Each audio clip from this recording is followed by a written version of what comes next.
Hello guys, જય માતાજી. તો આજે અમે આવ્યા છીએ પ્રિન્સીના સ્કૂલમાં.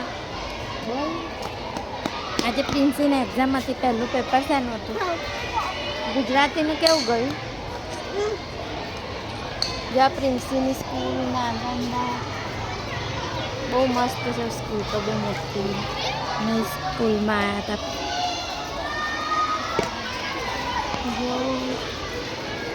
એટલી મસ્ત સ્કૂલ છે. તો બધી બહુ સુવિધાઓ પણ છે.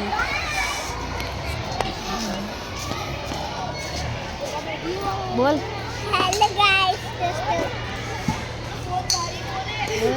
આજે પછી શું કર્યું? સ્કૂલ છૂટી. આજે સ્કૂલ છૂટી તો પછી રમાઈ, પછી મમ્મીએ કીધું હેડ તો પછી આવી તો પછી પાછી રમવા જતી રહી. સ્કૂલમાં તો હિન્દી બોલે, તો અહીં શું કામ દેશી ભાષા બોલે? હું તને કોણ કહેજો પણ સારું, ચલો બાય બાય. જય માતાજી, જય રણછોડ.